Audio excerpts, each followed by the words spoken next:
இருந்தார்.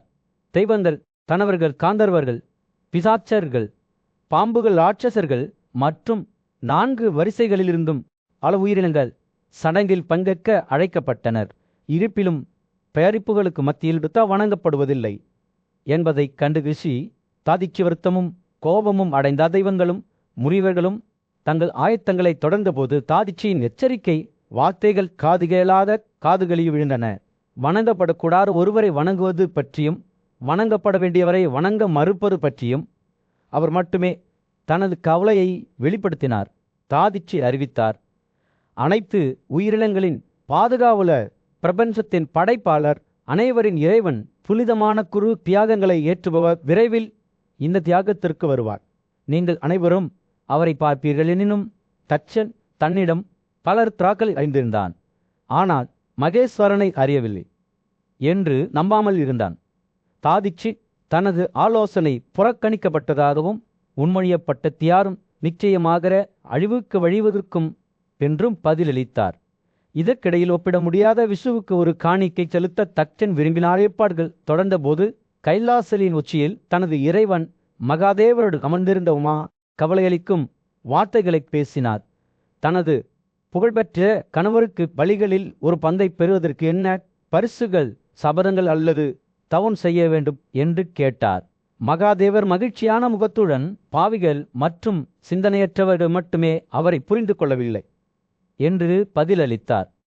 மந்திரங்கள், புகழ்ச்சிகள் மற்றும் தியாகங்களின் மூலம் வணங்கப்பட்டவர் தான் என்று அவர் வெளிப்படுத்தினார். பின்னர் மகாதேவர் தட்சனின் தியாகத்தை அழிக்க தனது வாயிலிருந்து வீரபதா என்று அழைக்கப்படும் ஒரு பயங்கரமான மனிதனை உருவாக்கினார். இந்த நபர் மகாதேவரின் கோபத்தின் உயிருள்ள உருவகமாக இருந்தார். அளவிட முடியாத வலிமை, ஆற்றல் மற்றும் தைரியம் கொண்டவர். அவருடன் 100,000 கணக்கான ஆவி தலைவர்கள் ரம்யாக்கள் என்று அழைக்கப்பட்டனர். அவர்கள் தியாகத்தின் இடத்திற்கு விரைந்து சென்றனர், அதை அழிக்க ஆசைப்பட்டனர். அவர்களின் வருகையின் சத்தம் வானத்தை அடைந்தபோது வானத்தில் குடிமக்கள் அச்சத்தால் நிரம்பி வழிந்தனர். அவர்களின் பயங்கரமான அலறல்கள் மற்றும் அலறல்களின் சத்தத்தால் மலைகள் நடுங்குவது போல் தோன்றியது. அழிவு சக்திகளுக்கும் தியாகத்திற்காக கூடியிருந்த கடவுள்களுக்கும் இடையிலான பேரில் மோதலுக்கு மேடை அமைக்கப்பட்டது. குருச்சேத்திரத்தில் உருண்டு வரும் மலைகளில் சூரியன் அஸ்தமிக்க தொடங்கியிருந்தது. பரந்த நிலப்பரப்பின் மீது ஒரு சூடான ஆரஞ்சு நிற ஒளியை செலுத்தியது. பாண்டவ சகோதரர்களில் மூத்தவரான யுதிஷ்டிரர் பீஷ்மரின் வார்த்தைகளை கேட்கும்போது மிகுந்த கவனத்துடன் அமர்ந்திருந்தார். அனைத்து உயிரினங்களையும் உருவாக்கிய தச்சல் மகத்தான தெய்வத்தை வணங்கிய பெயர்களை விவரிக்குமாறு மதிப்புக்குரிய போர் வீரரிடம் யுதிஷ்டிரர் கேட்டுக்கொண்டார். பேசத் தொடங்கும் போது பீஷ்மரின் கண்கள் ஆழ்ந்த மரியாதையுடன் பிரகாசித்தன. கேளுங்கள் ஓ பாரதலே என்று அவர் தனது குரலை மென்மையாகவும் இனிமையாகவும் கூறினார். ரகசியமான மற்றும் பிரகடனப்படுத்தப்பட்ட பெயர்கள் இரண்டும் கடவுளின் பெயர்கள். அசாதாரண சாதனைகளின் தெய்வம் ரகசிய சபதங்களின் துறவி யுதிஷ்டிரனின் ஆர்வம் அதிகரித்தது. அவர் முன்னோக்கி சாய்ந்தார். பெயர்களின் பட்டியலை கேட்க ஆர்வமாக இருந்தார். படைப்பாளரான தச்சன் 10 இழந்த குரலில் பேசத் தொடங்கினார். எல்லா கடவுள்களில் ஆண்டவரே, நான் உன்னை வணங்குகிறேன் என்று தச்சர் கூறினார். அவரது வார்த்தைகள் ஒரு நதியைப் போல பாய்ந்தன. நீ அசுரர்களின் படைகளை அழிப்பவன், நீ வானத் தலைவரின் வலிமையை முடக்குவன், நீ தெய்வங்கள் மற்றும் தனவர்கள் இருவராலும் வணங்கப்படுகிற அகச்சன் தொடர்ந்து பேசிக் கொண்டிருக்கையில் அவர் பகவானை தெளிவான வார்த்தைகளில் விவரித்தார். அவர் 1000 கண்கள் கொண்ட கடுமையான கண்கள் மற்றும் 3 கண்கள் கொண்ட தெய்வத்தை பற்றி பேசினார். கைகள் மற்றும் கால்கள் எல்லா திசைகளிலும் பரவியிருந்தன. அவரது கண்களும் தலையும் எல்லா பக்கங்களிலும் திரும்பின. அவரது காதுகள் பிரபஞ்சத்தில் எல்லா இடங்களிலும் இருந்தன. அவர் எல்லா இடங்களிலும் இருந்த அவற்றின் வார்த்தைகள் மேலும் விரிவடைந்து அவர் ஆண்டவரை பற்றி தொடர்ந்து விவரித்தார். நீ தண்டு காதுள்ளவன், நீ பெரிய காதுள்ளவன், நீ பானை காதுள்ளவன் என்று அவர் கூறினார். நீ பெருங்கடலின் களஞ்சியம் என்று அவர் கூறினார். அவர் ஆண்டவரின் 100 வயிறுகள், அவரது 100 சுழற்சிகள் மற்றும் அவரது 100 நக்குகை பற்றி பேசினார். பட்டியல் தொடர்ந்தது. ஒவ்வொன்றும் தெய்வத்தின் எல்லையற்ற இயல்புக்கு ஒரு சான்று ஆகும். தட்சகர் பலிகளில் கடவுளை ஓத்தி என்றும், தியாகங்களில் உச்சரிக்கப்படும் மந்திரங்கள் என்றும், வெள்ளை கொடிகள் மற்றும் தரங்களின் உரிமையாளர் என்றும் கூறினார். அவர் அவரை பிரபஞ்சத்தின் தொப்புள் என்றும், அரைந்து அடிப்படை கூறுகளின் வடிவத்தில் காரணம் மற்றும் விளைவு என்றும் விவரித்தார். இச்சனின் வார்த்தைகளை கேட்ட யுதிஷ்டிரன் தனது இதயம் எப்பாலும் பிரமிப்பாலும் நிரம்பியிருப்பதை உணர்ந்தான். பெயர்களின் பட்டியல் முடிவற்றதாக தோன்றியது. ஒவ்வொன்றும் தெய்வத்தின் எல்லையற்ற இயல்பை பற்றிய ஒரு பார்வை இறுதியாக நித்தியம் போல் தோன்றிய பிறகு தட்சகர் பேசுவதை முடித்தார். இருக்கிற ஒரு கணம் அமைதியாக உட்கார்ந்து அனைத்தையும் எடுத்துக்கொண்டார். பின்னர் ஆழமான வில்லுடன் அவர் தனது இறுதி வார்த்தைகளை பேசினார். வந்தவரே, நான் உம்மை வணங்குகிறேன் என்று தனது குரலில் பெருங்கத்துடன் பேசிய யுதிஷ்டிரன், நீர் ஒருவரே மெய்யானவர், நீர் ஒருவரே மெய்யானவர். பாரத ராஜ்யத்தின் பரந்த நிலப்பரப்பின் மீது, சூரியன் உதயமாகிய நிலப்பரப்பின் மீது ஒரு சூடான பிரகாசத்தை செலுத்தத் தொடங்கியது. ஞானமும் நியாயமும் கொண்ட ராஜாவான யுதிஷ்டிரர் தனது மதிப்பிற்குரிய பெண் பீஷ்மருடன் ஆழ்ந்த சிந்தனையில் அமர்ந்தார். யுதிஷ்டிரர் தனது மனதில் இருந்த கேள்வியை கேட்டபோது காற்று ஒரு எதிர்பார்ப்பு அமைதியால் நிரம்பியது. பாட்டி, ஆதிச்சாப்மா என்றால் என்ன? அது எங்கிருந்து வருகிறது என்று சொல்லுங்கள். சப்மாவின் மர்மங்களை விளக்கத் தொடங்கிய பீஷ்மரின் கண்கள் ஞானத்தால் பிரகாசித்தன. ஆச்சப்பாவின் அறிவியலின் உதவியுடன் அவர் கூறினார், ஒருவர் எல்லாவற்றையும் அறிந்து கொள்ளலாம்.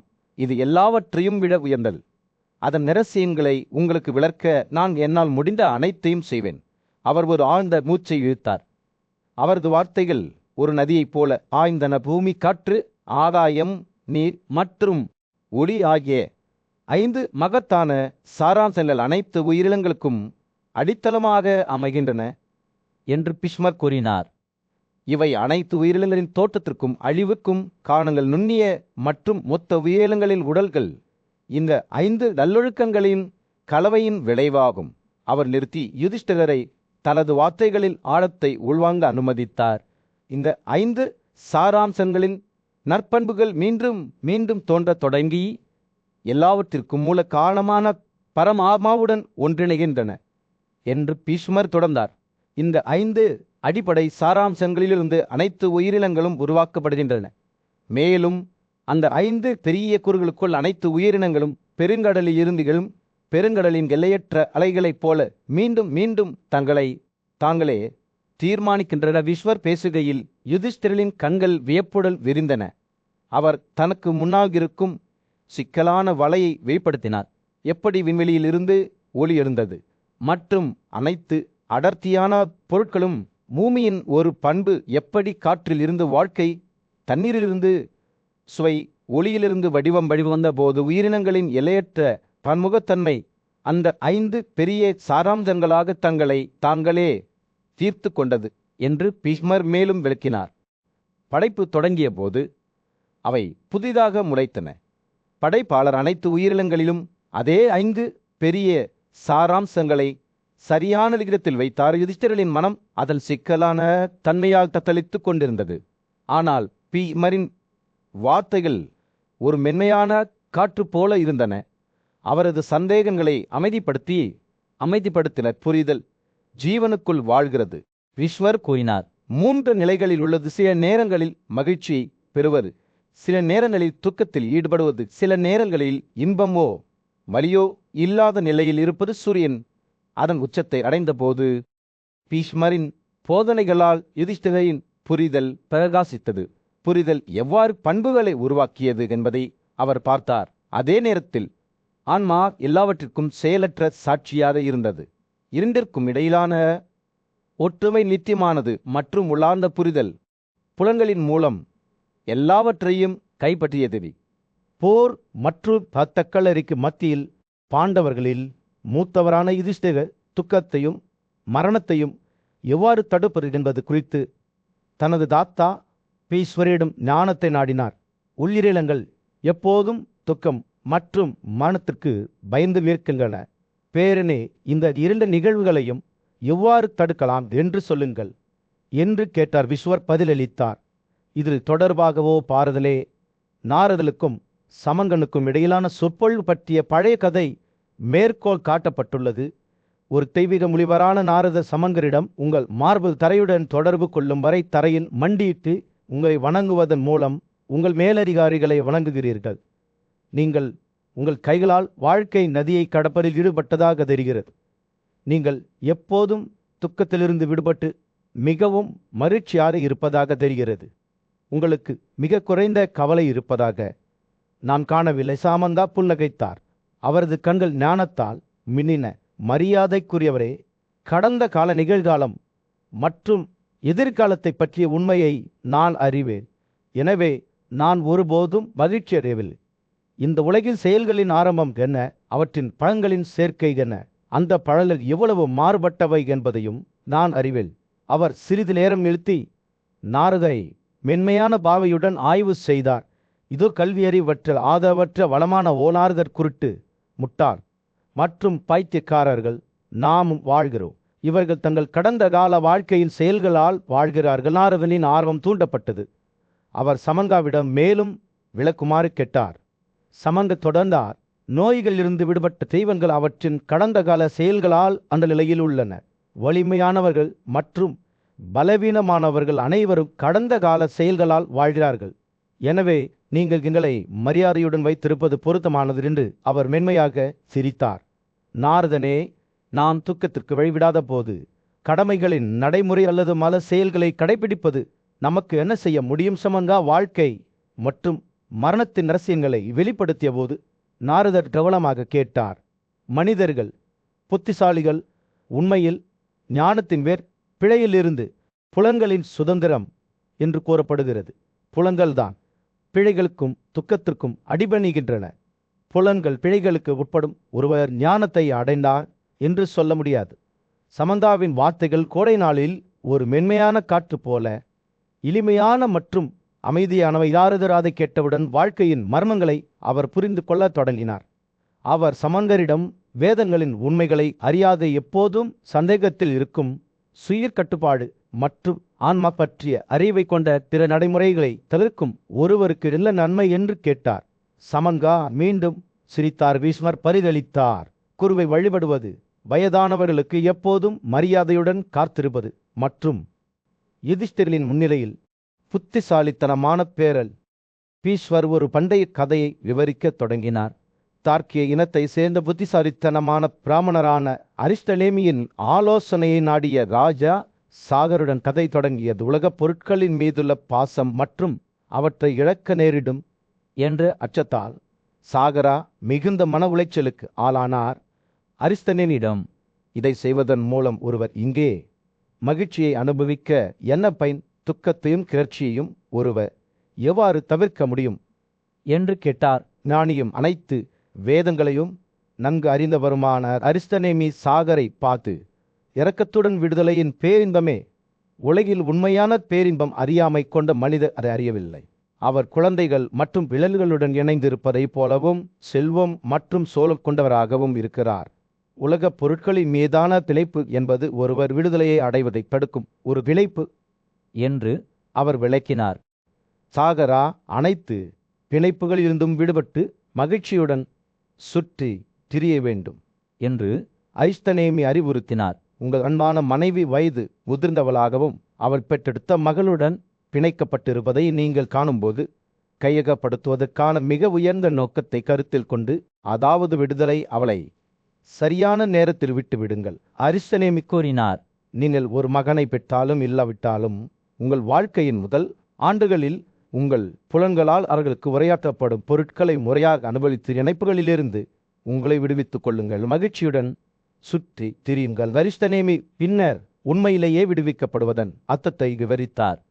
ஒருவர் பசி மற்றும் தாகத்தையும் கோபம், மது அருந்துதல் மற்றும் பேய் போன்ற உடலின் பிற நிலைகளையும் வெல்ல வேண்டும் என்று அவர் கூறினார். முட்டாள்தனம், சூதாட்டம், குடிப்பழக்கம், மறுமனையாட்டி துரத்துதல் போன்ற செயல்களில் ஈடுபடுவதன் மூலம் ஒருவர் தன்னை மறந்துவிடக்கூடாது.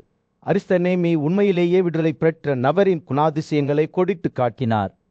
இன்பத்தையும் வலியையும் சமமாகவும், ஆதாயத்தையும் இழப்பையும் சமமாகவும், வெற்றியையும் தோல்வியையும் சமமாகவும் கருதுபவர் முழுமையாக விடுவிக்கப்படுகிறார் என்று அவர் கோரினார். ஒருவர் உலகை சமக்கண்ணுடன் எப்படி பார்க்க வேண்டும் என்பதையும் அவர் விவரித்தார். நல்ல மற்றும் கெட்ட, சுத்தமான மற்றும் அசுத்தமான வேறுபாடுகளை காணவில்லை. ஒருவர் தனது உடலை இரத்தம், சிறுநீர் மற்றும் மரம் ஆகியவற்றின் வெகுஜனத்தை தவிர வேறொன்றும் இல்லை. நோய்கள் மற்றும் சிதைவுக்கு ஆளாக வேண்டும். இறுதியாக அரிஸ்டலேமி தனது சொந்த இறப்பு மற்றும் உடலின் குறைபாடுகளை நினைவில் வைத்திருப்பவர் உண்மையிலேயே விடுவிக்கப்படுகிறார் என்று கூறி முடித்தார். இந்த உடல் சீரழிவு மற்றும் வெள்ளை முடிகள் மற்றும் மெலிதான நிறம் மற்றும் வளைந்த வடிவத்தால் பாதிக்கப்படுகிறது என்பதை எப்போதும் நினைவில் வைத்திருக்கும் அந்த மனிதன் நிச்சயமாக விடுவிக்கப்படுகிறான். பிஸ்வர் சாகரிடம் அரிஸ்டலேமி சொன்ன வார்த்தைகளை நினைவு கூர்ந்து, மகனே, உன்னை விடுவிப்பதற்கான வழி என்ன என்பதை நான் உள்ளிடம் சுருக்கமாக சொன்னேன். ஞானியும் நீதியுமான மன்னரான யுதிஷ்டிரனின் முன்னிலையில் அவரது மனதில் ஒரு எரியும் கேள்வி எழுந்தது. அசாதாரண ஆன்மீக வலிமைக்கு பெயர் பெற்ற புகழ்பெற்ற வானரசூசலர்களை சுற்றியுள்ள மர்மங்களை புரிந்து கொள்ள தனது மதிப்பிற்குரிய பேரன் பீஷ்மரின் ஆலோசனையை அவர் நாடினார். பிருகுவின் புகழ்பெற்ற வம்சாவளியில் பிறந்த உசானர்களின் கதையை பீஷ்மர் விவரிக்கத் தொடங்கினார். இந்த மாபெரும் துறவி யோகா கலையில் தேர்ச்சி பெற்று இயற்பியல் உலகின் எல்லைகளை தாண்டும் சக்தியை கொண்டிருந்தார். அவர் இந்திரனின் கருவூலத்தின் எஜமானரான குபேரரின் ஆளுமைக்குள் நுழைந்தார். மேலும் அவரது யோக சக்திகளால் அவர் குபேரரின் செல்வம் அனைத்தையும் திருடி சென்றார். இந்த கொள்ளையால் கோபம் அடைந்த குபேரா அளவிட முடியாத ஆற்றலை கொண்ட மகாதேவனை அணுகி உதவி கோரினார். இருப்பினும் உசானர்கள் இந்த வளர்ச்சியை முன்கூட்டியே அறிந்திருந்தனர். ஏற்கனவே அவரது யோக திறன்களால் மகாதேவனின் வயிற்றில் தஞ்சம் புகுந்தனர். கோபத்தால் நிரம்பிய கடவுள் அவரது ஈட்டியான பின் ஆகாவை பிடித்தார். ஆனால் தன்னை தூய அறிவாக மாற்றிய உசானர்களை அடிக்க முடியவில்லை. பீஷ்வர் தனது கதையை தொடர்ந்தபோது மகாதேவர் எப்படி உசானர்களை அழிக்க முனைந்தார், தனது ஈட்டியை அவர் மீது வீச முயன்றார் என்பதை அவர் விவரித்தார். ஆனால் ஈட்டி உசானங்களின் யோர் வடிவத்தில் துளையிட முடியாமல் வளைந்து பினகா என்று மறுபெயரிடப்பட்டது. பெரிய கடவுள் பின்னர் உசானாவை முழுவதுமாக விழுங்கினார். ஆனால் துறவி அழியவில்லை. மாறாக அவர் மகாதேவனின் வயிற்றில் தன்னை கண்டார். அங்கு அவர் அலைந்து திரிந்தார். இந்த கதையால் யுதிஷ்டிரரின் ஆர்வம் தூண்டப்பட்டது. மேலும் அவர் பீஷ்மரிடம், உயர்ந்த புத்திசாலியான மகாதேவனின் வயிற்றில் உசானர்கள் எவ்வாறு உயிர் வாழ முடியும் என்று கேட்டார். மகாதேவ தனது யோகா தவத்தை முடித்த பிறகு சக்தி வாய்ந்த ஏரியிலிருந்து வெளிப்பட்டு நித்திய பிராமணரால் அணுகப்பட்டதாக பீஷ்மர் விளக்கினார். பண்டை கடவுள் மகாதேவரின் தவத்தின் முன்னேற்றத்தை பற்றி விசாரித்தார். மேலும் அந்த தவத்தின் காரணமாகவே உசனாக்கள் பெரிதாகிவிட்டன என்பதை கேட்டு மகிழ்ச்சி அடைந்தார். இதன் விளைவாக உசனாக்கள் 3 உலகங்களிலும் பிரகாசமாக பிரகாசித்தனர்.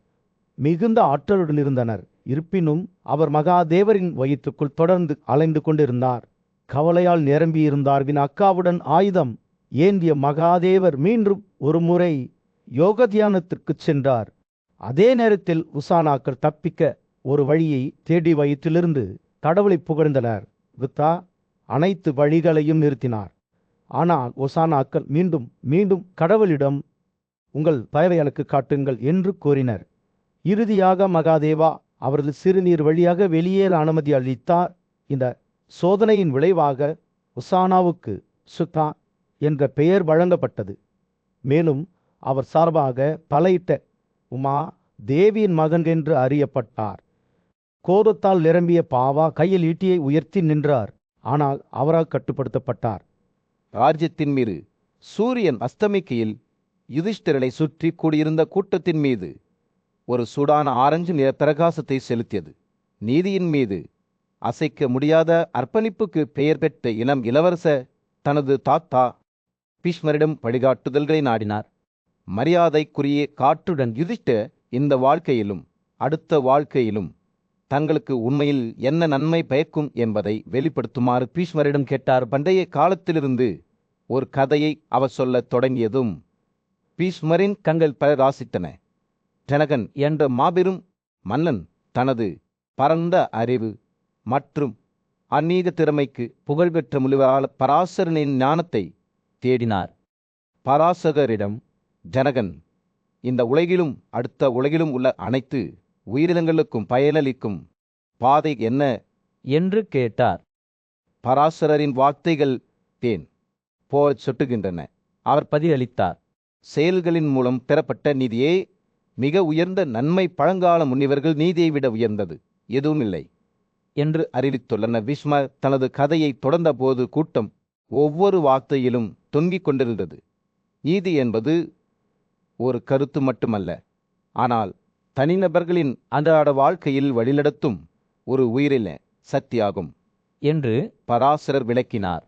வேதங்களால் நிர்ணயிக்கப்பட்ட 4 வாழ்க்கை முறைகளை பற்றி அவர் பேசினார். பிராமணர்கள் பரிசுகளை ஏற்றுக்கொள்வது, சத்திரியர்கள் வரி வசூலிப்பது, வைசியர்கள் விவசாயத்தில் ஈடுபடுவது, சூத்திரர்கள் மற்றவர்களுக்கு சேவை செய்வது, ஆண்கள் எங்கு வாழ்ந்தாலும் அவர்களுக்கு தாங்களே ஆதரவளிக்கும் வழிமுறைகள் என்று பராசரர் கூறினார். இருப்பிலும் திரவமாக்கப்பட்ட தங்கம் அல்லது வெள்ளியில் மூழ்கும்போது ஒரு வெள்ளை பித்தளை பாத்திரம் நிறத்தை மாற்றுவது போல தனிநபர்கள் தங்கள் கடந்த கால செயல்களால் வடிவமைக்கப்படுகிறார்கள் என்று அவர் எச்சரித்தார். விதியின் இருப்பு மற்றும் ஒருவரின் நிகழ்காலத்தை வடிவமைப்பதில் கடந்த கால செயல்களின் பங்கு குறித்து கேள்வி எழுப்பிய ஒரு சந்தேக குரல் சபையிலிருந்து வெளிப்பட்டது. ஆனால் பராசரர் பிடிவாதமாக இருந்தார். ஒவ்வொரு செயலும் அது எவ்வளவு சிறியதாக தோன்றினாலும் விளைவுகளை ஏற்படுத்துகிறது என்பதை வலியுறுத்தினார். ஒருவர் முந்தைய வாழ்க்கையின் நல்ல செயல்களின் விளைவாக மட்டுமே மகிழ்ச்சியை பெறுகிறார் என்று அவர் கூறினார். சூரியன் அடிவானத்துக்கு கீழே மூழ்கிய போது பீஷ்மர் சுய கட்டுப்பாடு, மன்னிப்பு, பொறுமை மற்றும் உண்மைத்தன்மை ஆகியவற்றின் முக்கியத்துவத்தை எடுத்துரைப்பதன் மூலம் தனது கதையை முடித்தார். உலகப் பொருட்களின் மீதான பற்றுதலுக்கு எதிராக அவர் எச்சரித்தார். ஞானம் மற்றும் அறிவுக்காக பாடுபட தனிநபர்களை வலியுறுத்தினார். ஒருவர் ஒருபோதும் மற்றொருவரின் நல்ல மற்றும் கெட்ட செயல்களை அனுபவிக்கவோ சகித்துக் கொள்ளவோ கூடாது என்று அவர் கூறினார். உண்மையில் ஒருவர் தன்னைத்தானே செய்யும் செயல்களை மட்டுமே அனுபவிக்கிறார், சகித்துக் கொள்கிறார். சபை அமைதியானது.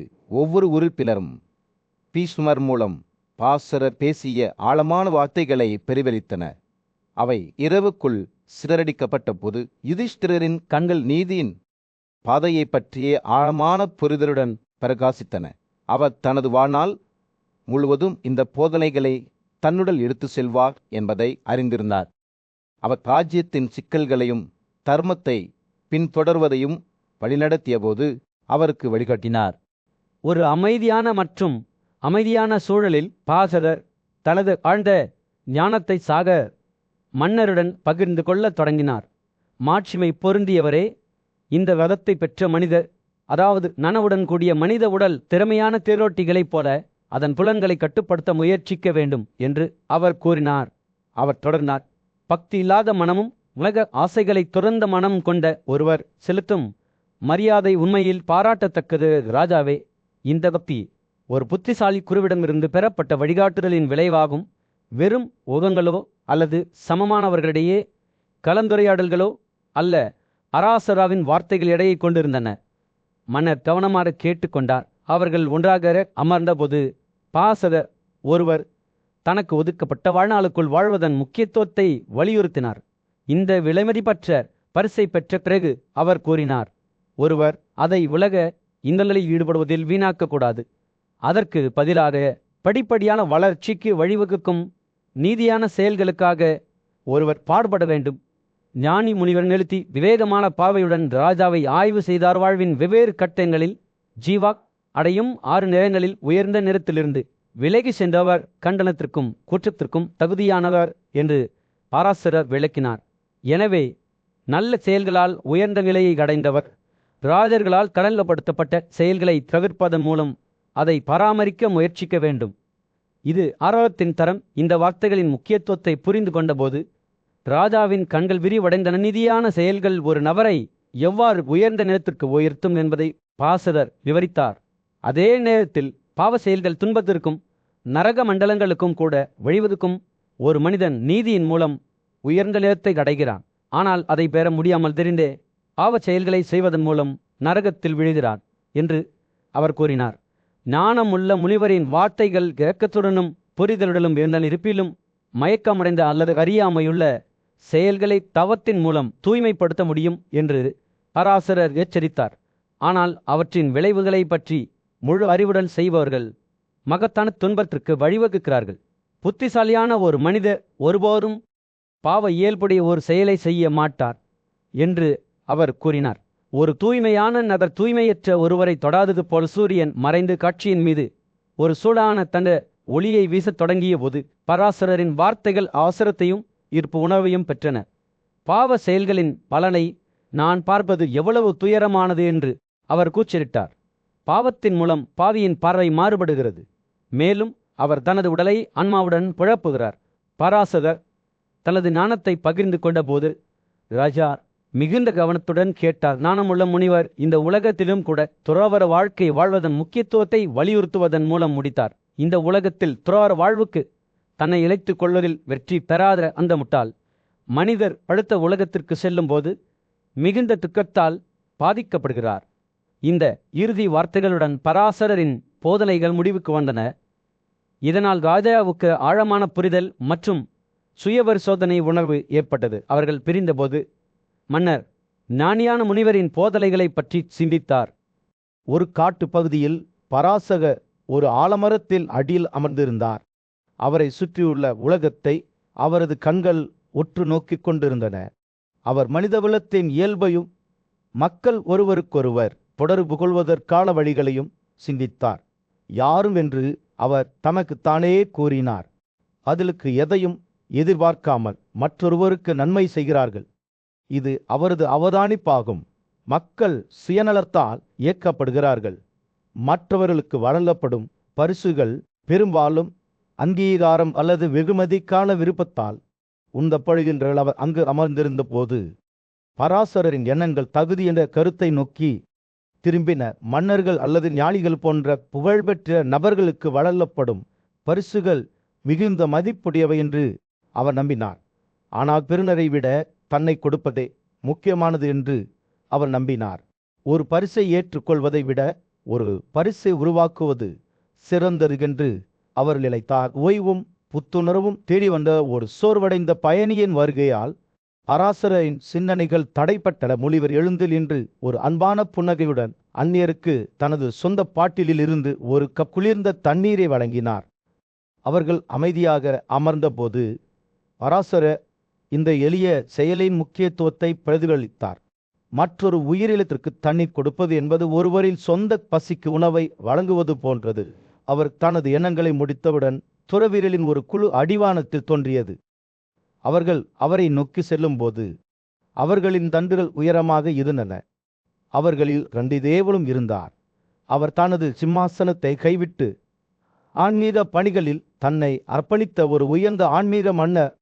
அவர் வேர்கள் பழங்கள் மற்றும் இலைகளை வழங்குவதன் மூலம் துறவிகளை வணங்குவதன் மூலம் இந்த உலகிலும் அடுத்த உலகிலும் பெரும் வெற்றியை பெற்றிருந்தால் அந்த தேவனும் அவரது தோழர்களும் கடந்து செல்லும் போது ஆசர பார்ப்பார்.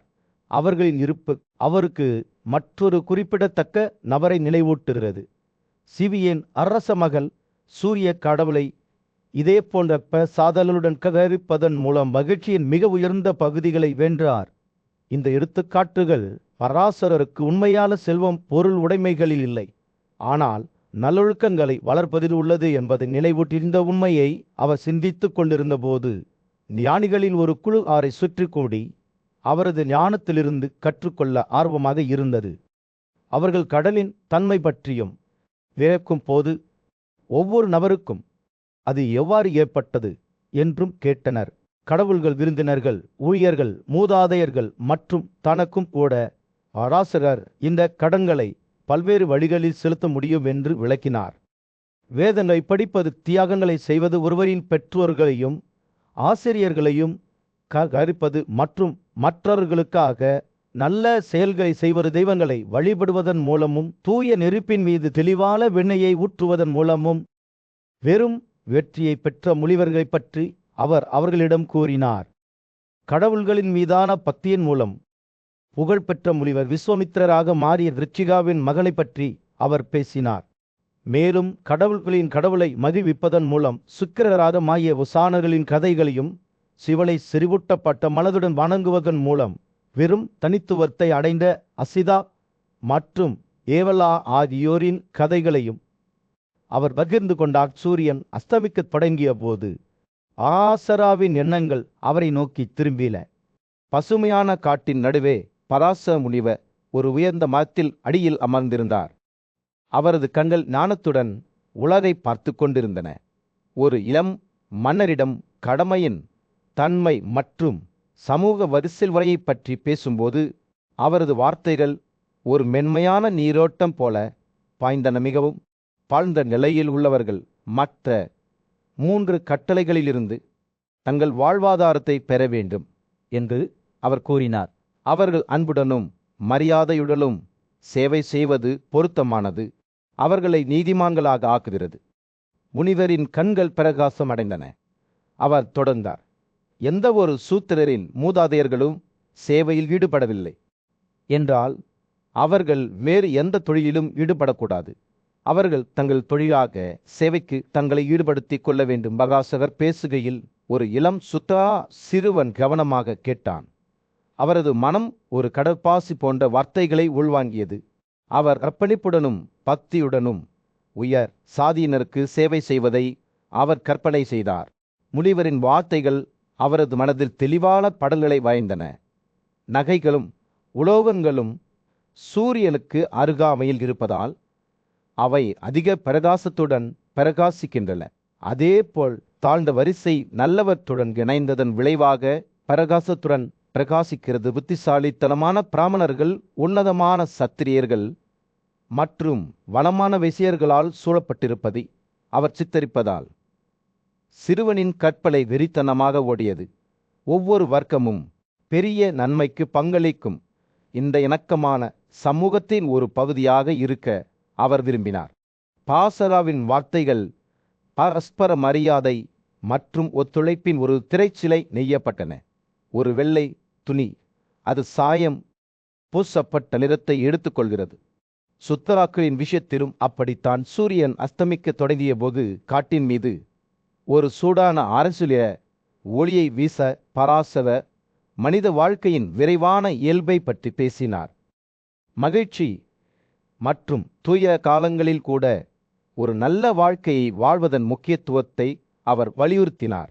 மகிழ்ச்சியிலும் துயரத்திலும் நல்லதை மட்டுமே அடையும் அந்த ஞானி வேதங்களின் உண்மையான பார்வையாளராக கருதப்படுகிறார். பல்வேறு சாதிகள் மற்றும் அவர்களின் கடமைகளை அவர் விவரித்த போது முனிவரின் கண்கள் உலகின் செயல்பாடுகளை பற்றிய ஆழமான புரிதலை கொண்டிருப்பதாக தோன்றியது.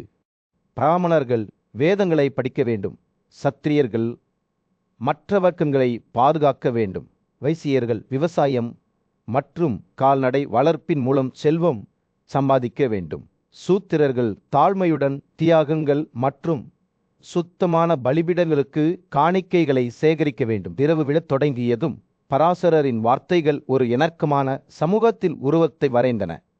அங்கு ஒவ்வொரு வர்க்கமும் ஒருவருக்கொருவர் மதித்து ஆதரவளித்தன. மரியாதையுடனும் செய்யப்பட்ட பரிசுகளின் முக்கியத்துவத்தை பற்றி அவர் பேசினார்.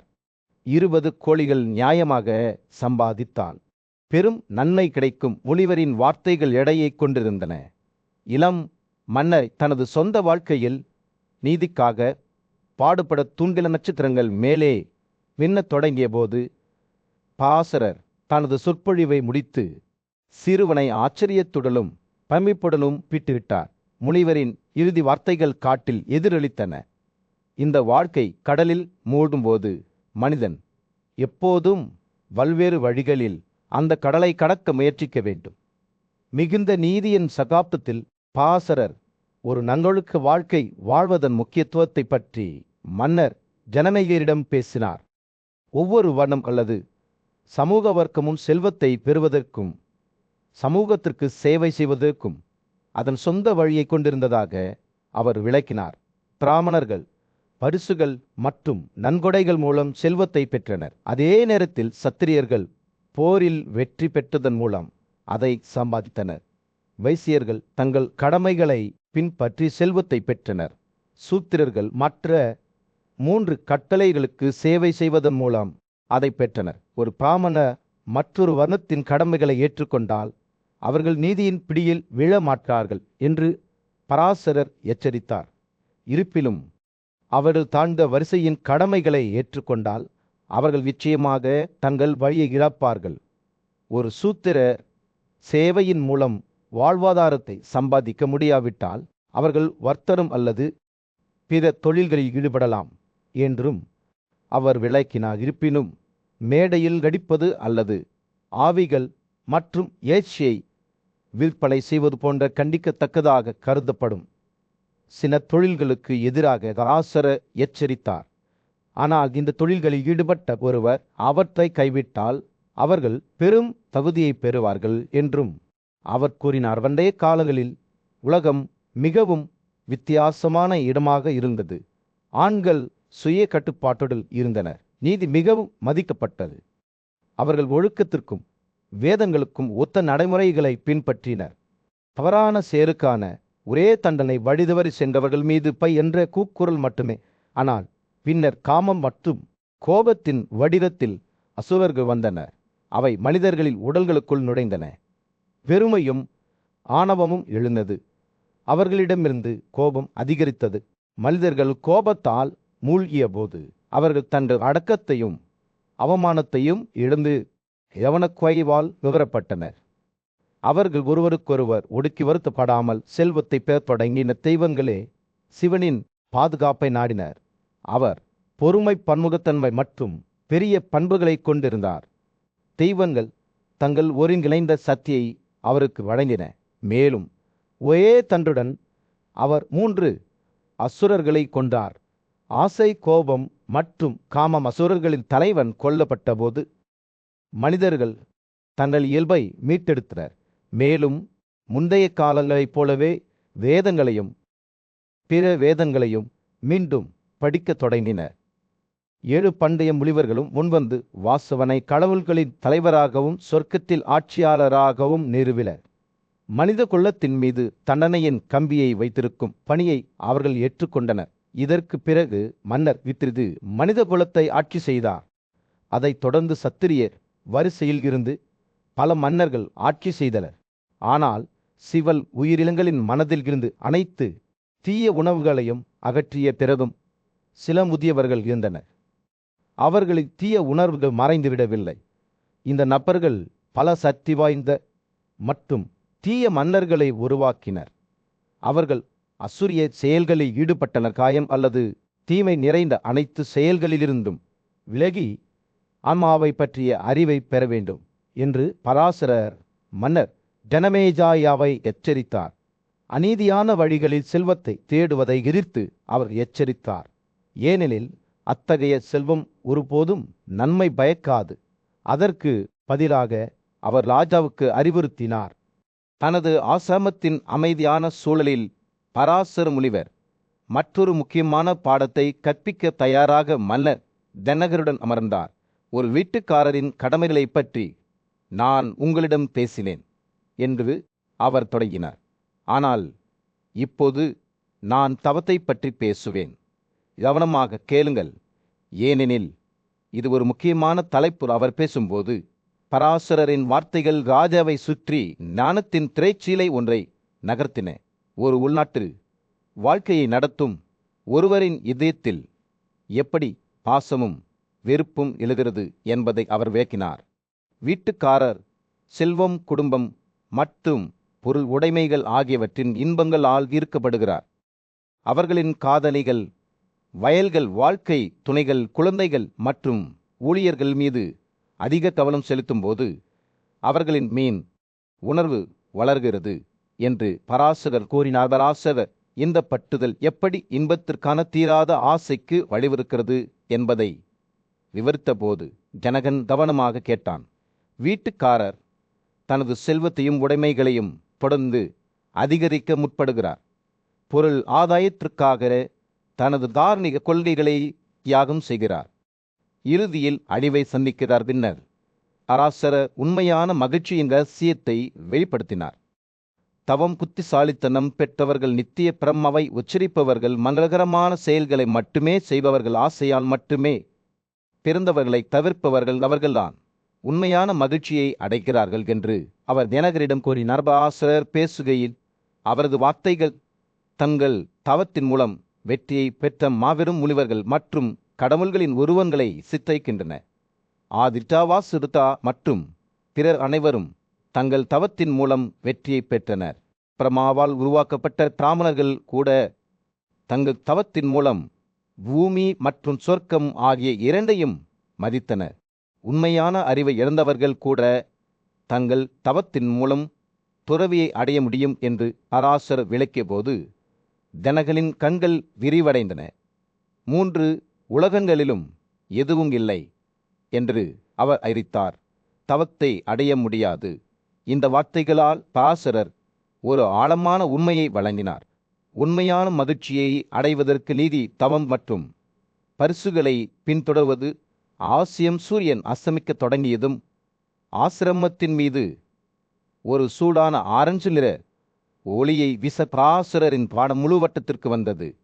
அதிருப்தி, துயரம் மற்றும் இறுதியில் அழிவுக்கு வழிவகுத்த பக்தி ஆபத்துக்களுக்கு எதிராக அவர் ஜனகனை எச்சரித்தார். அதிருப்தி என்பது துயரத்தை விளைவிப்பதாகும் என்று அவர் கூறினார். தவத்தின் மூலம் மட்டுமே ஒருவர் உண்மையான மகிழ்ச்சியை அடைய முடியும். அதை தொடர்ந்து வந்த மௌனத்தில் பராசரரின் வார்த்தைகள் தனக்குள் ஏதோ ஒன்றை எழுப்பியிருப்பதை ஜனகன் உணர்ந்தான். தவத்தில் சக்திக்கு அவர் ஒரு பிரமிப்பையும் மரியாதையையும் உணர்ந்தார்.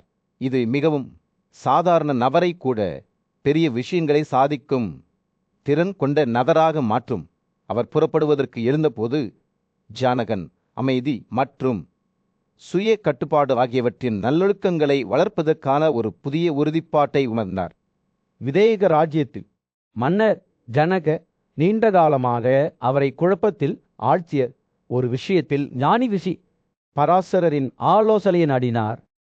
வெவ்வேறு பிரிவுகளைச் சேர்ந்த மனிதர்களிடையே இந்த வேறுபாடு எங்கிருந்து எழுகிறது என்று கேட்டார். சொல்லுங்கள் பெரிய ரிஷி, ஆண்கள் ஏன் பிராமணர்களிடமிருந்து வேறுபட்ட நடைமுறைகளுக்கு தங்களை ஈடுபடுத்திக் கொண்டனர்? பராசரர் தெரிந்தே புன்னகைத்து அடைப்பின் பண்டைய கோட்பாட்டை விளக்கத் தொடங்கினார். ஓ ராஜாவே, நீங்கள் சொல்வது போல் தான் என்று அவர் கூறினார். பிறப்பிக்கப்பட்ட சந்ததியினர் மூதாதையரைத் தவிர வேறு யாரும் இல்லை. இருப்பினும் தவத்திலிருந்து விலகி செல்வதன் விளைவாக பல்வேறு வண்ணங்களின் வகுப்புகளில் இந்த விநியோகம் நடந்துள்ளது. அனைத்து உயிரினங்களின் இறைவன் உலகங்களை உருவாக்க தன்னை அமைத்து கொண்டபோது அவரது வாயிலிருந்து சில உயிரினங்கள் தோன்றின. அவரது கைகளிலிருந்து சில, அவரது தொடைகளிலிருந்து சில, அவரது கால்களிலிருந்து சில அவரது வாயிலிருந்து தோன்றியவர்கள் பிராமணர்கள் என்றும், அவரது கைகளில் இருந்து தோன்றியவர்கள் சத்திரியர்கள் என்றும், அவரது தொடைகளில் இருந்து வந்தவர்கள் செல்வந்தர்கள் என்றும், அவரது காலில் இருந்தவர்கள் சேவை செய்யும் வர்க்கமான சூத்திரர்கள் என்றும் அவர் ஜனகரிடம் கூறினார். பராசரரின் வார்த்தைகளை கேட்கும்போது ஜனகனின் கண்கள் வியப்புடன் விரிந்தன. பிராமணரிடமிருந்து மட்டுமே அனைவரும் தோன்றி இருக்கும்போது மனிதர்கள் எப்படி இலத்தை பொறுத்தவை பன்முகத்தன்மையை கொண்டுள்ளனர் என்று பராசரர் கேட்டார். தவத்தின் மூலம் தங்கள் ஆன்மாவை சுத்திகரிப்பதில் வெற்றி பெற்ற உயர்ந்த ஆன்மா கொண்ட நபர்களின் அந்தஸ்தை அவர்களின் தாழ்ந்த பிறப்புகளால் பாதிக்கப்படுவதாக கருத முடியாது என்று பராசரர் பதிலளித்தார். அவரது தாத்தா மற்றும் பிற போன்ற பெரிய முனிவர்கள் தவத்தின் மூலம் அந்தந்த பதவிகளை பெற்றனர். ஜனகனின் ஆர்வம் தாங்க முடியாததாக இருந்தது. புனிதரே, பல கட்டளைகளின் சிறப்பு கடமைகளை எனக்கு சொல்லுங்கள் என்று அவர் கேட்டார். பரிசுகளை ஏற்றுக்கொள்வது, பலிகளை செய்வது, மாணவர்களுக்கு கற்பிப்பது ஆகியவை பிராமணர்களின் சிறப்பு கடமைகள் என்று பராசரர் விளக்கினார். மற்ற கட்டளைகளை பாதுகாப்பது சத்திரியர்களுக்கு பொருத்தமானது. விவசாயம், கால்நடை வளர்ப்பு மற்றும் வர்த்தகம் ஆகியவை வைசியர்களின் தொழில்களாகும். அதே நேரத்தில் மீளுருவாக்கம் செய்யப்பட்ட 3 வகுப்புகளுக்கு சேவை செய்வது சுத்ராக்களின் தொழிலாகும். ஜனகன் கவனமாக கேட்டபோது பராசரர் தொடர்ந்தார். இரக்கம், காயத்திலிருந்து விலகியிருத்தல், கவலத்துடன் இருப்பது, மற்றவர்களுக்கு கொடுக்க வேண்டியதை வழங்குதல், இறந்த மூதாதையர்களின் நினைவாக தக்கல் விருந்தினர்களுக்கு விருந்தோம்பல், உண்மை, கோபத்தை அடிமைப்படுத்துதல், ஒருவரின் சொந்த திருமணமான மனைவியருடன் மனநிறைவு மற்றும் வெளிப்புற தூய்மை தீமை சுய அறிவு மற்றும் துறவிருந்த கடமைகள் அனைத்து கட்டளைகளுக்கும் பொதுவானவை. பிராமணர்கள் கித்திரியர்கள் மற்றும் வைசியர்கள் 3 மீளுருவாக்கம் கட்டளைகள் என்றும் இந்த கடமைகளை செய்ய அவர்களுக்கு சம உரிமை உண்டு என்றும் அவர் வலியுறுத்தினாதனரின் மனது கேள்விடலால் நிரம்பி வழிந்தது. பராசரரிடம் இந்த உலகத்தில் அந்த நீதியான செயல்கள் என்ன? அதன் சாதனை மற்ற உயிரினங்களுக்கு எந்த காயத்தையும் ஏற்படுத்தாது என்று பராசரர் பதிலளித்தார். ஒதுக்கி வைத்தவர்கள். என்று பண்டைய இந்தியாவின் இதயத்தில் பராசரர் என்ற மதிப்பிற்குரிய முனிவர் தனது மன்னருக்கு காமற்ற ஞானத்தை வழங்கினார். மாட்சிமை பொருந்தியவரே அவர் தொடங்கினார். ஒரு நபரின் பக்தி அவர்களின் தெய்வம் மீது மட்டுமல்ல, அவர்களின் பெரியவர்கள், ஆசிரியர்கள் மற்றும் அன்புக்குரியவர்கள் மீதும் உள்ளது. இந்த மூத்தவர்களை உயர்ந்த மதிப்பில் வைத்திருப்பவர்கள் அவர்களிடம் கருணையுடன் பேசுகிறார்கள், அவர்களின் நலனை தேடுகிறார்கள், மரியாதை காட்டுகிறார்கள். அவர்களால் மட்டுமே பக்தியின் தகுதியை அடைய முடியும் என்று அவர்கள் வலியுறுத்தினார். பராசரர் பேசுகையில் அவரது வார்த்தைகள் ஒரு குழந்தைக்கும் அவர்களின் பெற்றோருக்கும் இடையிலான புனிதமான பிணைப்பை பற்றிய ஒரு தெளிவான படத்தை வரைந்தன. செயற் தனது குழந்தைகளுக்கு ஒரு தெய்வம் போன்றவர் என்று அவர் கூறினார். செயற் தாயை விட உயர்ந்தவர் என்று கூறப்படுகிறது. ஒருவரின் பெரியவர்களுக்கு இந்த மரியாதை ஒரு சமூக நெறிமுறை மட்டுமல்ல, ஆன்மீகத்தில் அடிப்படை கொள்கையாகும். பராசரர் பின்னர் ஒரு சத்திரியர், ஒரு போர்வீரர், இளவரசரின் கடமைகளில் தனது கவனத்தை திருப்பினார். சோர்வடைந்த பயன்கள் ஆயுத பாணியான அல்லது போராட விரும்பாத ஒரு எதிரியை அடிப்பதை எதிர்த்து அவர் ராஜாவை எச்சரித்தார். ஒரு சத்திரிய தங்கள் சொந்த வரிசையில் ஒன்றை கொண்டு மட்டுமே போரில் ஈடுபட வேண்டும், ஆயுதம் ஏந்திய மற்றும் உழைப்புக்கு தயாராக இருக்க வேண்டும் என்று அவர் கூறினார். முனிவரின் வார்த்தைகள் மரணம் மற்றும் அதன் பல்வேறு வடிவங்கள் பற்றிய கருத்தையும் தொட்டன. ஒரு உயர்ந்த அல்லது சமமானவரின் கைகளில் மரணம் பாராட்டத்தக்கதாக கருதப்படுகிறது, ஆனால் அது தாழ்ந்த அல்லது கோழைத்தனமான ஒருவரிடமிருந்து வரும்போது அவ்வாறு இல்லை என்று அவர் விளக்கினார். பாவமுள்ள அல்லது தாழ்ந்த பிறப்பு மற்றும் தீய நடத்தை கொண்ட ஒருவரின் கைகளில் மரணம் இழிவானது மற்றும் நரகத்திற்கு வழிவகுக்கிறது என்று அவர் எச்சரித்தார். பராசரர் தொடர்ந்து பேசுகையில் ஆன்மாவில் மர்மங்களையும் பல்வேறு உடல்கள் வழியாக அதன் பயணத்தையும் அவர் ஆராய்ந்தார். ஒரு நபரின் உயிர் சக்தி அல்லது ஜீவா அவர்களில் தற்போதைய உடலை விட்டு வெளியேறும்போது அது உடனடியாக ஒரு புதிய வடிவத்தை எடுக்காது என்று அவர் விளக்கினார். அதற்கு பதிலாக அது ஒரு புதிய கருவிக்குள் நுழைவதற்கு முன்பு சிறிது நேரம் வானத்தில் சுற்றுகிறது. அறிவை பெறுவதன் முக்கியத்துவத்தையும் விடுதலையில் அடைவதையும் பற்றி முனிவர் பேசினார். புலன்களின் பொருட்களை அடிமைப்படுத்தியவர்கள் மிக உயர்ந்ததை பெறுகிறார்கள் என்று அவர் கூறினார். ஞானத்தை பின்தொடர்வது ஒரு வாழ்நாள் பயணம் என்றும் ஒருவர் சுய முன்னேற்றத்திற்காக பாடுபடுவதை ஒருபோதும் நிறுத்தக்கூடாது என்றும் அவர் வலியுறுத்தினார். சூரியன் அஸ்தமிக்க தொடங்கிய போது பராசரரின் வார்த்தைகள் மரணம் மற்றும் அதன் பல்வேறு வடிவுகள் பற்றிய கருத்தை நோக்கி திரும்பின. விஷம் குடிப்பதன் மூலமும் தொங்கவிடுவதன் மூலமும் எரிப்பதன் மூலமும் கொள்ளையர்களின் கைகளிலும் விலங்குகளின் பற்களிலும் ஒருவர் சந்திக்கும் மரணம் ஒரு கேவலமான ஒன்று என்று அவர் கூறினார். முடிவில் பராசரர் வாழ்வின் இயல்பை பற்றி ஒரு ஆழமான செய்தியை வழங்கினார். ஒரே ஒரு எதிரி மட்டுமே இருப்பதாக அவர் விளக்கினார். அறியாமை இது மக்களை கொடூரமான செயல்களை செய்ய வழிவகுத்தது. அந்த எதிரியை நிலையான முயற்சிகள் மற்றும் சிறுதிகளில் குறிப்பிடப்பட்டுள்ள கடமைகளுக்கு ஏற்ப வயதானவர்களை காத்திருப்பதன் மூலம் மட்டுமே வெல்ல முடியும் என்று அவர் கூறினார். மன்னர் கவனமாக கேட்டபோது பராசரரின் வார்த்தைகள் அவரை நீதியின் பாதையை நோக்கி வழிநடத்தியது. அனைத்து இன்பங்களிலிருந்தும் விலகி இருப்பதன் மூலம் ஒருவர் தன்னை ஒருபோதும் பலவீனப்படுத்தி கொள்ளக்கூடாது என்று அவர் வலியுறுத்தினார். பீஷ்மரின் முன்னிலையில் மிதிலாவின் புத்திசாலித்தனமான ஆட்சியாளரான தனகன் அனைத்து கடமைகளையும் ஆழமாக புரிந்து கொள்ளும் புகழ்பெற்ற முனிவரான பராசரிடம் ஒரு ஆழமான கேள்வியை எழுப்பினார். நன்மையில் என்ன பலனளிக்கிறது என்று ஜானகன் மீதியின் பாதையில் வழிகாட்டுதலை தேடினார். சாதிக்கப்படுவது என்ன ஒருபோதும் அழிக்கப்படாது. ஒருவர் திரும்பி வாத இடத்தில் மீண்டும் மீண்டும் செய்யும் இடம் எது? பராசரர் ஒரு மென்மையான புன்னகையுடன் வாழ்க்கையின் மர்மங்களை அவிழ்க்கத் தொடங்கினார். பிணைப்புகளிலிருந்து விலகல் என்று அவர் கூறினார். நல்லவற்றின் வேர் அறிவு. மிக உயர்ந்த பாதை என்றும் செய்யும் தவங்கள் ஒருபோதும் அழிக்கப்படுவதில்லை என்றும் அவர் விளக்கினார். தகுதியான நபர்களுக்கு வழங்கப்படும் பரிசுகளும் மரணத்திற்கு பிறகும் பலனை தருகின்றன. ஆனால் ஒருவர் பாவத்தின் பிணைப்புகளிலிருந்து விடுபட்டு நீதியின் உணர்வை வளர்த்து கொள்ளும்போது உண்மையான வெற்றி வருகிறதாசிரியர் பேசுகையில், ஜனகனின் கண்கள் ஆரோத்தால் பிரகாசித்தன. ஆனால் செல்வத்தையும் உடைமைகளையும் விட்டு கொடுப்பவர்களை பற்றி என்ன என்று அவர் கேட்டார். பராசர பதிலளித்தார், இத்தகைய செயல்கள் நல்லொழுக்கமாக தோன்றலாம், ஆனால் அவை உள் மாற்றத்துடன் இல்லாவிட்டால் அவை வெறும் வெளிப்புற சைகைகள் மட்டுமே. உண்மையான பரிசு அனைத்து உயிரினங்களுக்கும் தீங்கற்ற உறுதிமொழியாகும்.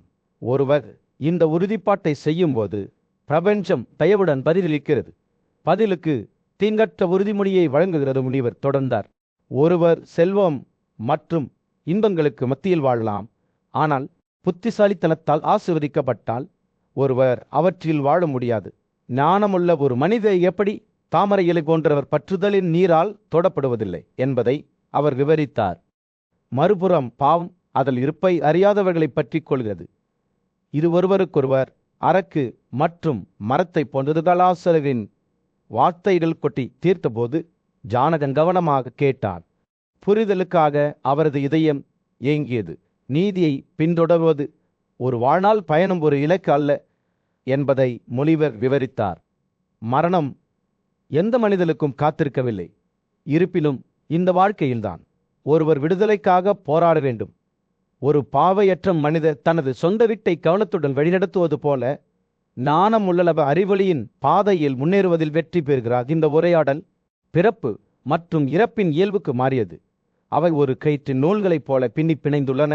விடுதலையின் பாதையில் நடப்பவர் இங்கேயும் மறுமையிலும் மகிழ்ச்சியை பெறுகிறார். ஆசைகள் மற்றும் பற்றுதல்களால் ஏற்கப்படும் மாறுபட்டவர்கள் துயரத்தை அனுபவிக்கிறார்கள்.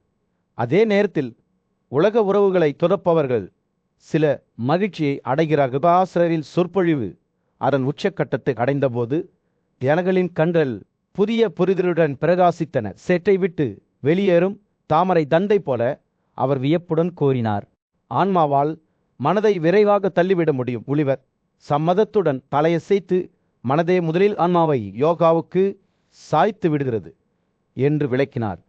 யவனம் செலுத்துவதன் மூலம் மனம் முதன்மையான பிரகிருதியுடன் இணைகிறது. மேலும் தனிநபர் விடுதலையை அடைகிறார். சூரியன் அடிவானத்திற்கு கீழே மூழ்கி காட்சியின் மீது ஒரு சூடான ஆரஞ்சு ஒளியை வீசும்போது ஜனகன் தனது இருக்கையிலிருந்து எழுந்தார். அவரது இதயம் நன்றியால் நிரம்பியது. ஒரு அமைதியான காட்டின் நடுவே பாண்டுவின் மகன் யுதிஷ்டிரர் தனது மதிப்புக்குரிய தாத்தாவான பிஷ்வரின் பாதத்தில் அமர்ந்தான். இளம் இளவரசர் தங்கள் காலத்தின் ஞானிகளால் உயர்ந்த மதிப்பில் வைக்கப்பட்டிருந்த நல்லொழுக்கங்களை புரிந்து கொள்ள முயன்றார். பேரனே, அவர் கேட்டார், உண்மை, சுய கட்டுப்பாடு, மன்னிப்பு மற்றும் ஞானம் குறித்து உங்கள் எண்ணங்கள் என்ன? புராணங்களிலிருந்து ஒரு பண்டைய கதையை அவர் விவரிக்க தொடங்கியதும் பிஷ்மரின் கண்கள் வயதின் இடையால் பிரகாசித்தன. கடந்த காலத்தில் அனைத்து உயிரினங்களின் பிறக்காத மற்றும் நித்திய கடவுளான பிரம்மன் ஒரு கம்பீரமான தந்த ஸ்வான் வடிவத்தை எடுத்தார். இந்த தெய்வீக பறவை 3 உலகங்களிலும் அலைந்து திரிந்தது.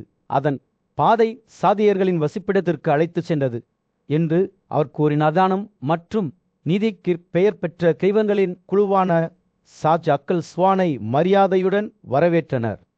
ஓ உன்னதமான பறவை அவர்கள், நீங்கள் உங்கள் சிறந்த கற்றல் மற்றும் சொற்பொழிவுக்கு புகழ்பெற்றவர். உன்னதமான நல்லொழுக்கங்களை பற்றி நாங்கள் உங்களிடம் கேட்போம். கர்மாவின் பிணைப்புகளிலிருந்து விடுபட விரும்புவோர் எந்த செயலை மிகவும் மதிக்கிறார்கள் என்று கூறினர். அன்புள்ள சத்யாஸ், தவம், சுய கட்டுப்பாடு, உண்மை மற்றும் மனதை அடிமைப்படுத்துதல் ஆகிய 4 குணங்களை ஒருவர் வளர்த்து கொள்ள வேண்டும் என்று நான் கேள்விப்பட்டேன். நமது உள்ளார்ந்த இயல்பை கட்டுப்படுத்துவதன் மூலம் உலக பிணைப்புகளின் சுமைகளிலிருந்து நாம் விடுபட முடியும். பின்னர் நல்லொழுக்க வாழ்க்கை வாழ்வது குறித்த தனது சொந்த தத்துவத்தை ஸ்வான் வெளிப்படுத்தியது. என்னை பற்றி தவறாக பேசுபவர்களுக்கு நான் ஒருபோதும் கடுமையான வார்த்தைகளை சொல்லவில்லை என்று அது கூறியது. அதற்கு பதிலாக மன்னிப்பையும் இரக்கத்தையும் எனது வழிகாட்டும் கொள்கைகளாக நான் தேர்வு செய்கிறேன். உண்மைதான், வேதங்களின் சாராம்சம் உண்மையான ஞானத்தை திறப்பதற்கான திறவுகோல் சுய கட்டுப்பாடு. ஸ்வானின் வார்த்தைகள் அதன் சொந்த அனுபவங்களிலிருந்து பிறந்த ஆழமான புரிதலுடன் சுட்டறிந்த ஸ்வான் தனது ஞானத்தை தொடர்ந்து பகிர்ந்து கொண்டபோது யுதிஷ்டிரர் கவனமாக கேட்டார். காலை பணியில் தாதமுல தாவர பானங்கள் போன்ற போதனைகளை அவரது மனம் உள்வாங்கியது. ஸ்வான் சுய கட்டுப்பாட்டை கடைப்பிடிப்பவர் இல்லாதவரை விட உயர்ந்தவர், அறிவு உள்ளவர், அது இல்லாதவரை விட விரியவர் என்று கூறினார். ஸ்வானின் வார்த்தைகள் பற்றாக்குறையின் காற்றால் நிரம்பியிருந்தன. அது உலக வாழ்க்கையின் சிறிய கவலைகளை மீறியது போல் இருந்தது. பின்னர் துறவியின் முக்கியத்துவத்தையும் கோபத்தின் ஆபத்துக்களையும் பற்றி புல்லாங்குழல் பேசியது. கடுமையான பேச்சுகளால் தாக்கப்படும் போது ஒருவர் பயவுடன் பகிலடி கொடுக்கக்கூடாது. மாறாக ஒருவர் பொறுமையையும் இரக்கத்தையும் வளர்த்து கொள்ள வேண்டும். ஏனென்றால் இதுதான் உண்மையான விடுதலைக்குரிய பாதை. புல்லாங்குழலின் வார்த்தைகள் யுதிஷ்டிரரின் ஆன்மாவுக்கு ஒரு தைலம் போல இருந்தன. அவரது சந்தேகங்களையும் அச்சங்களையும் அமைதிப்படுத்த நகரை முடிவுக்கு வந்தவுடன் பீஷ்வர் ஒரு மென்மையான புன்னகையுடன் யுதிஷ்டிரரிடம் திரும்பினார். என் அன்பான பேரன் என்று அவர் கூறினார். ஸ்வானின் போதனைகள் இதை நினைவூட்டுகின்றன. ஹஸ்தினபுர ஆசவையில் மன்னர் யுதிஷ்டிரர் தன்னை நீண்ட காலமாக குழப்பத்தில் ஆழ்த்திய ஒரு விஷயத்தில் தனது மதிப்பிற்குரிய பேரன் பீஷ்மரின் வழிகாட்டுதலை தேடினார். சங்கிய மற்றும் யோகா தத்துவ முறைகளுக்கு இடையிலான அடிப்படை வேறுபாடுகளை புரிந்து கொள்ள மன்னர் ஆர்வமாக இருந்தார். பண்டைய முனிவர்களின் வழிகளில் புத்திசாலியும் அனுபவமுள்ளவருமான பீஷ்மர் அவர் விளக்கத் தொடங்கியதும் கருணையுடன் புன்னகைத்தார். சந்தியாவை பின்பற்றுபவர்கள் தங்கள் முறையை புகழ்வார்கள், அதே நேரத்தில் யோகாவை பின்பற்றுபவர்கள் தங்கள் முறையை புகழ்வார்கள் என்று அவர் கூறினார். ஒவ்வொரு தரப்பினரும் தங்கள் சொந்த பாதை சேர்ந்தது என்று நம்புகிறார்கள். பீஷ்வர் நிறுத்தி தொடர்வதற்கு முன்பு தனது எண்ணங்களை சேகரித்தார். மிகுந்த ஞானமுள்ள மனிதர்கள் சங்கிய தத்துவத்தை விளக்கியுள்ளனர். அறிவு மற்றும் உலக ஆசைகளிலிருந்து விலகல் மூலம் ஒருவர் விடுதலையை அடைய முடியும் என்பதை நிரூபித்துள்ளனர். மறுபுறம் யோகாவை நம்புபவர்களுள் வலிமையையும் புலன்களின் மீது கட்டுப்பாட்டை வளர்த்து கொள்வதன் மூலம் ஒருவர் கர்ம திணைப்புகளிலிருந்து விடுபட்டு விடுதலையை அடைய முடியும் என்று வாதிடுகின்றனர். பீஷ்மரின் கண்கள் அவர் பேசும்போது முன்னறிவுடன் பிரகாசிக்கின்ற யுதிஷ்டிர கவனமாக கேட்டு ஒவ்வொரு அமைப்பின் நுணுக்கங்களையும் புரிந்து கொள்ள அவரது மனது ஓடுகிறது. 2 அமைப்புகளும் தூய்மை, இரக்கம் மற்றும் சபதங்களை பரிந்துரைத்தால் அவர் கேட்டார். அவற்றின் வேதங்கள் ஏன் ஒரே மாதிரியாக இல்லை? பீஷ்வர் புன்னகைத்தார். அவரது குரல் மென்மையான தொனியை எடுத்தது. வேதங்கள் அவற்றில் பாதைகளில் வேறுபடலாம், ஆனால் இறுதி இலக்கு ஒன்றே, விடுதலையை அடைவது. வேறுபாடு பயன்படுத்தப்படும் முறைகளில் உள்ளது. யோகா பயிற்சியாளர்கள் ஒழுக்கம் மற்றும் சுய கட்டுப்பாடு மூலம் பற்றுதல், கவனக்குறைவு, பாசம், காமம் மற்றும் கோபம் ஆகிய 5 தவறுகளை சமாளிக்க முற்படுகிறார்கள். பீஷ்மரின் வார்த்தைகள் ஒரு தெளிவான படத்தை வரைந்தன. ஒரு மீன் அதன் வலையில் இருந்து விடுபடுவது போல உலக ஆசைகளின் சிக்கல்களிலிருந்து விடுபட்ட யோகினும் பாவமற்ற பாறையை அடைகிறார். பலவீனமான மற்றும் பலவீனமானவர்கள் ஆசையின் நீரோட்டங்களால் அடித்துச் செல்லப்படலாம், ஆனால் வலிமையான மற்றும் உறுதியான யோகி அனைத்து தடைகளையும் தாங்குகிறார். ஒரு யானை துரோக நீரில் செல்வதைப் போல பீஷ்மரின் கதை யோகிஷ்டிரலை யோகாவின் மர்மங்களுக்குள் ஆழமாக இழுத்துச் சென்று கற்பனைகளின் ஒரு திரைச்சிலை வரைந்தது. அளவிட முடியாத ஆற்றலை கொண்ட யோகி ஆயிரக்கணக்கான உடல்களை உருவாக்கி பூமியை விருப்பப்படி அலைந்து திரியலாம். சிலர் உலக இன்பங்களில் ஈடுபடலாம். சூரியன் அதன் கதிர்களை திரும்பப் பெறுவது போல அவற்றை மீண்டும் ஒரு முறை துறக்க மட்டுமே. பீஷ்வர் தனது விளக்கத்தை முடித்தவுடன் யுதிஷ்டிரரின் ஆர்வம் அதிகரித்தது. அவர் யோகாவின் நுட்பமான சக்திகளை பற்றி கேட்டார். ஒருவர் எப்படி அத்தகைய தேர்ச்சியை அடைய முடியும் என்பதை புரிந்து கொள்ள முயன்றார். பீஷ்வர் புன்னகைத்தார். அவரது கண்கள் அறிவால் மின்னிற தனது ஆன்மாவில் நிலைத்திருக்கும் யோகி அதை சுத்தம் செய்து சூரியனைப் போல பிரகாசிக்க செய்கிறார். ஒரு படகை கடலுக்கு குறுக்கே வழிநடத்தும் படகைப் போல அறிவுள்ள மனிதர் வாழ்க்கையின் கொந்தளிப்பான நீரில் பயணம் செய்து விடுதலையின் கரைகளை அடைகிறார். கவனமாகவும் இருக்கும் யோகி ஒரு கம்பு அதன் அடையாளத்தை கண்டுபிடிப்பது போலவே மிக உயர்ந்த இடத்தை அடைகிறார். இதில் சூரியன் ராஜ்யத்தின் மீது மறைந்து நிலப்பரப்பின் மீது ஒரு சூடான ஆரஞ்சு